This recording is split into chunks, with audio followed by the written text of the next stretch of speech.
Dark mode is often considered the holy grail of low light comfort, but you might be surprised to find that it can sometimes be less comfortable than light mode. I recently had a viewer ask if I've ever noticed any big difference in comfort between the two, and the answer is a resounding yes. As part of the request, I'm using the Honor Magic 8 Pro for this test, a phone with a superb OLED display that offers more user-selectable dimming methods than most other phones. Post-launch, Honor even introduced a third option hidden in the phone's developer options, which are covered in this video linked above. That option enables full DC dimming all the way down to 1% brightness, similar to Motorola phones, and while there's usually very little visual difference between this and the classic PWM mode on the phone, some interesting dimming differences occur at 15% brightness and below.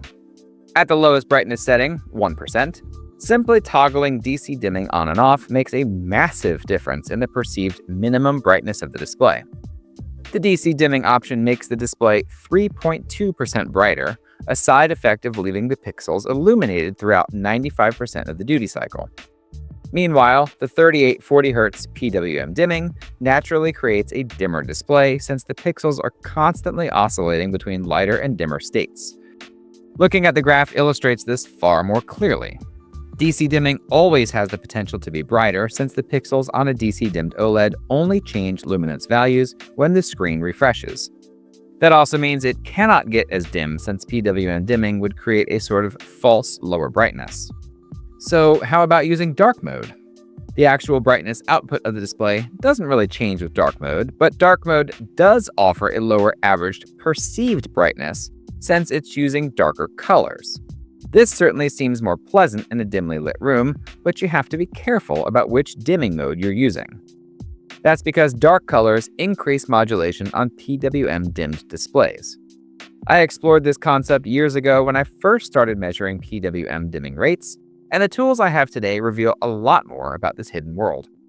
If you take a look at the graph, you can see that the modulation rates flip between DC dimming and PWM dimming depending on if you're using light or dark mode. The lower you bring the brightness, the more pronounced the effect. Some of the numbers look a bit strange here, but I measured several times for each brightness level and got the same reading every time. So while it looks odd, especially at those 10% values, I'm quite confident in its accuracy. Plainly, DC dimming is best when using dark mode, while PWM dimming is best when using light mode at low brightness. But this doesn't apply to displays that have 99% modulation PWM, like Google Pixel or Samsung Galaxy phones. Since the modulation is already peaked out, the phone has to lengthen the pulse width to display darker colors, but this isn't the only problem with how these displays handle dimming. As you can see from the graph, light mode follows the 480Hz curve at 30% and 10% brightness, but another problem comes into play, that double pulse. Modern iPhones also use this strange double pulse method, which alternates brightness peaks at 240Hz intervals. So one pulse will peak at a slightly higher brightness than the other pulse. This changes quite a bit at 10%, where each pulse is a very different brightness level, and this wreaks havoc on your eyes. Funny enough, this actually seems to make dark mode less offensive on these types of displays, although that is entirely likely up to you as an individual and which frequencies and modulation rates bother you the most. Now, what I'd love to see in the future is the ability to tie dimming modes to theme changes and brightness modes on these phones. Doing it manually isn't terribly difficult, but it is more tedious than it should be. There's also the fact that most phones don't offer this many dimming options, so most users wouldn't even be able to choose anyway. The key to comfortable dimming is always down to three main factors: dimming frequency, modulation, and luminance output.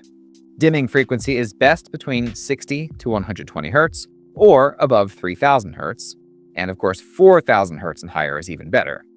Modulation should always be as low as possible, and luminance output should be in a range relative to ambient lighting.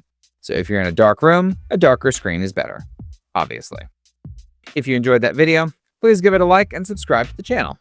I also publish these videos in written form on my Substack, and members can get all the raw light meter data, plus detailed posts as part of their membership. Thanks so much for watching and supporting the channel. I'll see you in the next one.